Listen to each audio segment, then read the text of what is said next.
Hey, wow. You ever watch the world spin so fast that it forgets who's pushing it? Sit down. Take a deep breath. You're not just watching another video. You're stepping into a storm. A file landed on the CIA's desk, just paper, ink, and silence. But when they opened it, their hands trembled. Their faces went pale. The room got so quiet, even fear forgot to breathe. They didn't find a criminal. They didn't find a monster. They found a mind so wild, so unpredictable, so terrifyingly free that the top analyst said, "Recruit this person or we're all dead." Not because he was violent, but because he couldn't be controlled, couldn't be labeled, couldn't be owned. This is not just a story.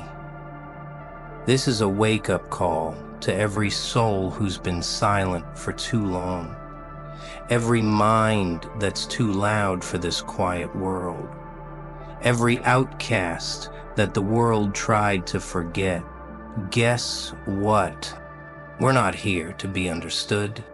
We're here to be felt. There's a silence that doesn't comfort, it haunts. In a hidden facility buried beneath concrete and steel, surrounded by layers of secrets, the silence in that cold room was not the absence of sound. It was the presence of fear.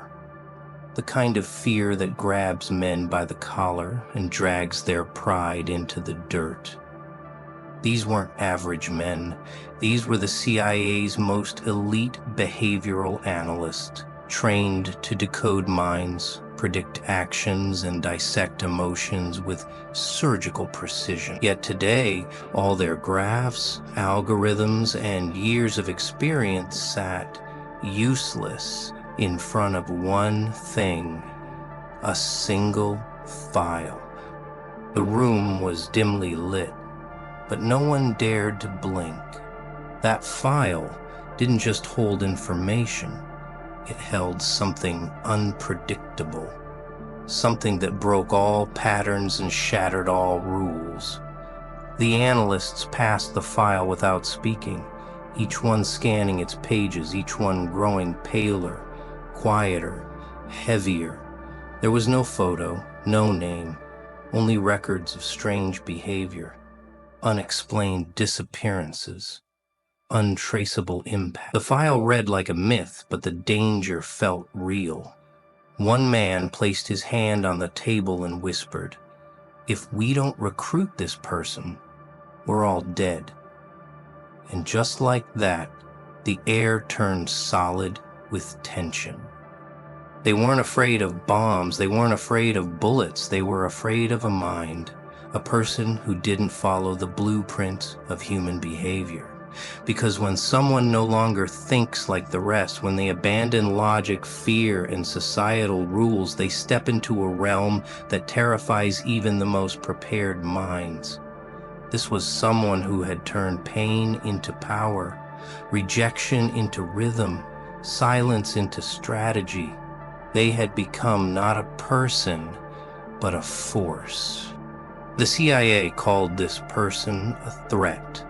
But deep down, they all knew the truth. What they really feared was freedom.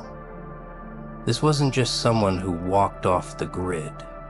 This was someone who burned the map, who didn't ask for permission to exist differently, who didn't crave applause or validation, someone who simply was raw, wild, untamed. And when the world meets someone it can't measure, label, or define, it tries to destroy them. But some people are too powerful to be erased. The analysts sat there, their minds spinning, their training useless, because they weren't dealing with a subject. They were facing a symbol, a signal that someone somewhere had broken out of the system's cage. This was the human embodiment of chaos wrapped in discipline, madness carved into purpose, a living contradiction that even they couldn't predict. The file didn't scare them because it was dangerous. It scared them because it wasn't afraid of being dangerous. And in that moment, every trained expert in the room realized something bone-chilling. The world didn't need more order. It needed a spark. Someone who could light the match that burned down the lies. Someone who didn't want to fix the system, but end it. Before legends are made, before fear takes your name and turns it into a whisper behind closed doors, there is always a storm, not outside, but within. A chaos that boils beneath the surface, unseen, unheard, and ignored. The person inside that file, the one the CIA feared so much, was not born a monster. No.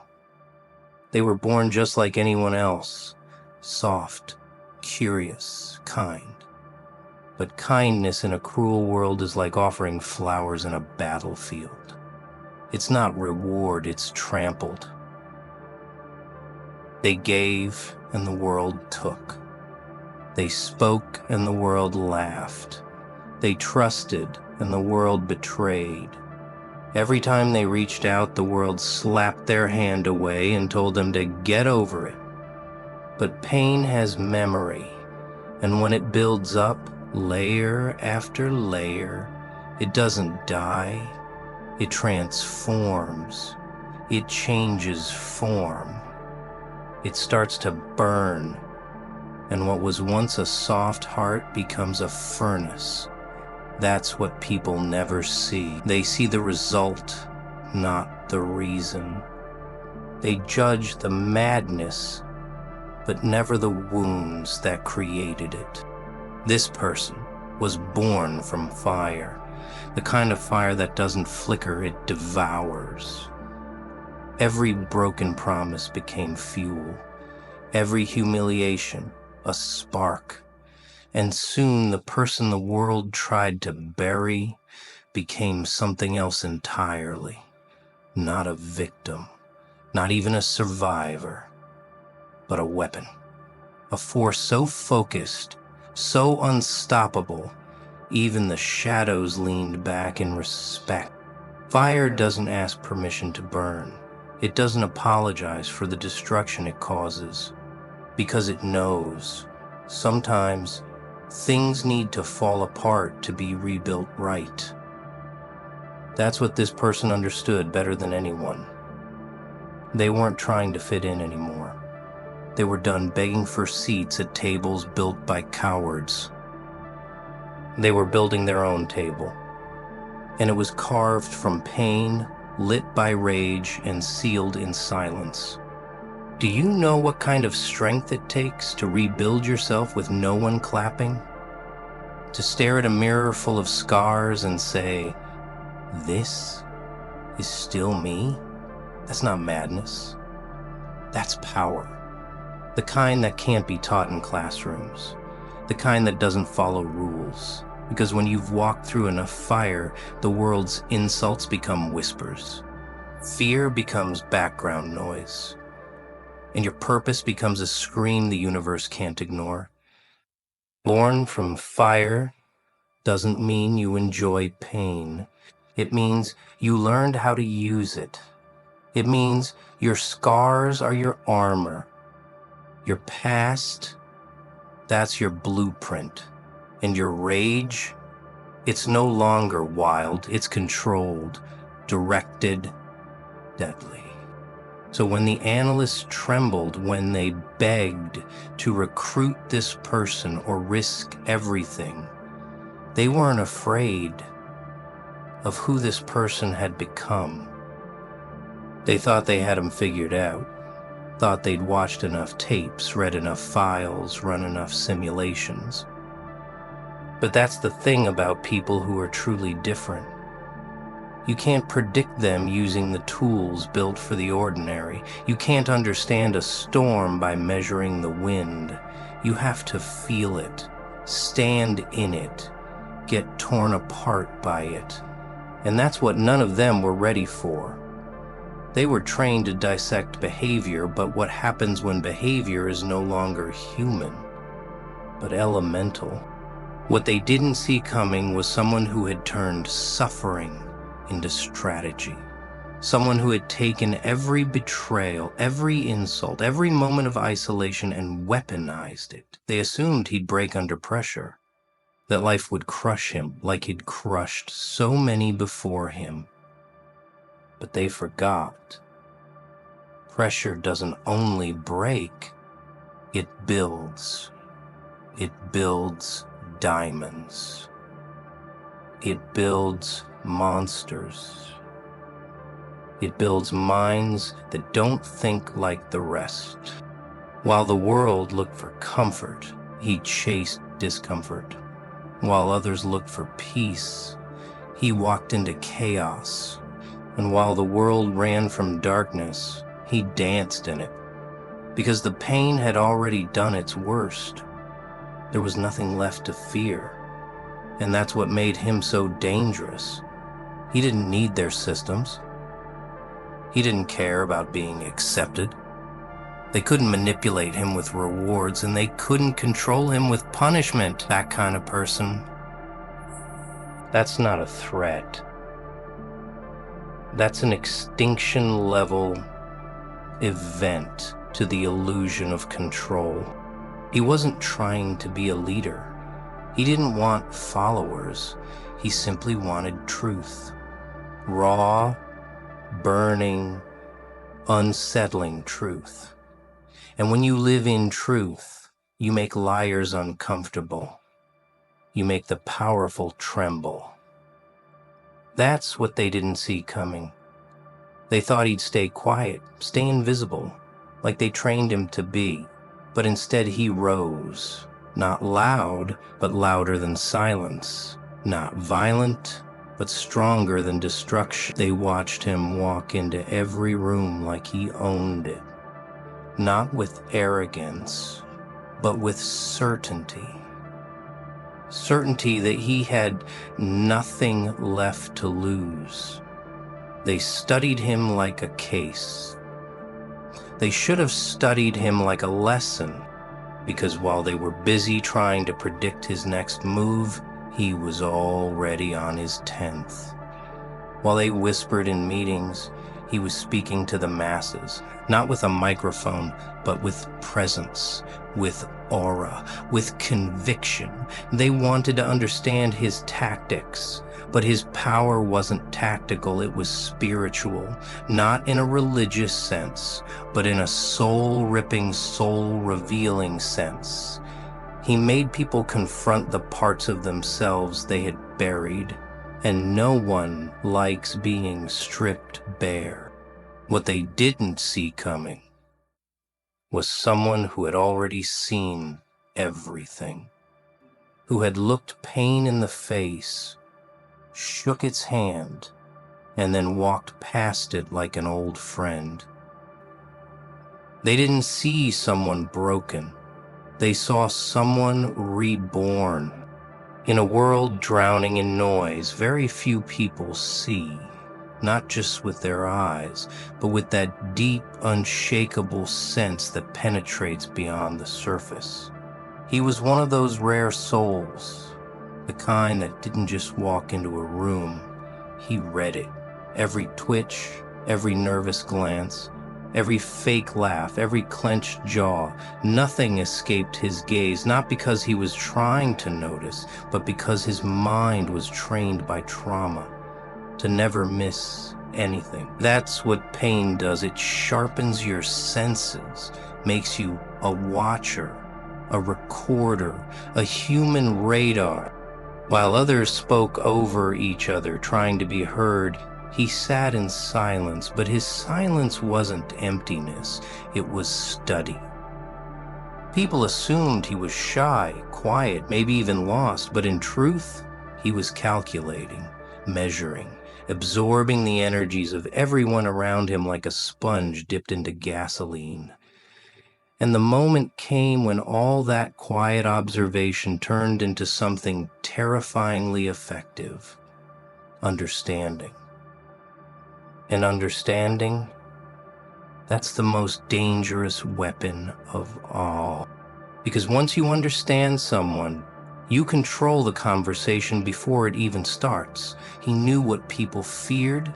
He knew what they lied about, what they hid, what they pretended to be. And once you see that, you can never unsee it. That's why people feared him. Because in his presence, they felt naked. No mask could hold, no script could work.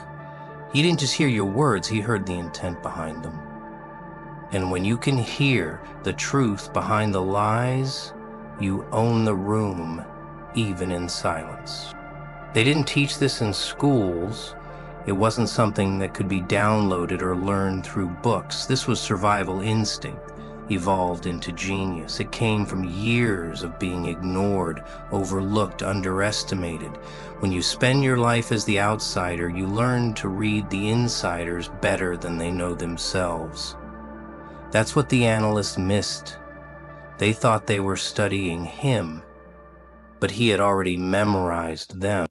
His mind didn't need orders. It didn't need rules. It followed patterns, but only to break them. He knew how systems worked because he watched them fall apart over and over again. That's what made him so magnetic. He didn't chase power, he understood it. And when you understand power, you don't need to seek it. It comes to you, whether as a crown or a crosshair. This wasn't a man looking for a place to fit in. He wasn't begging to be part of the group. He was a force that made the group question itself. He made people squirm, not by shouting, but by knowing. He made them confess without interrogation. He dismantled their egos just by existing. And that kind of presence, that's not taught, that's earned. Through suffering, through watching, through becoming so aware that your vision sees beyond the moment. The mind that watches everything is not obsessed with control, it's obsessed with clarity. And clarity is a mirror that most people can't look into for long, because it shows them not the world, but themselves. There's a moment, just one, where even the most powerful institutions stop pretending, where fear seeps through cracks that were never supposed to exist. That moment came when the analysts, once so proud of their logic and files and forecasts, finally admitted what they didn't want to say out loud. Recruit this person, or we're all dead. It wasn't about bullets. It wasn't about bombs. It wasn't about war in the traditional sense. It was about a shift, a seismic ripple in human behavior, a rogue frequency they could no longer decode, and that frequency had a face. What scared them wasn't the thought of being attacked. It was the realization that this person didn't care to attack. He didn't want to hurt them. He wanted nothing from them. And that was the most terrifying part, because when someone has no need for your money, your praise, your systems, how do you stop them? How do you control someone who isn't playing the same game? You don't. That's the warning, not about violence, about irrelevance. He had stepped so far outside their framework that the framework itself began to crumble. Because systems, no matter how powerful, depend on people believing in them. And all it takes is one person who doesn't believe anymore, and the whole illusion begins to collapse. That's why they were scared. He wasn't trying to destroy their structure. He had already proven it meant nothing. And when one person proves that, others begin to see. Others begin to wake up.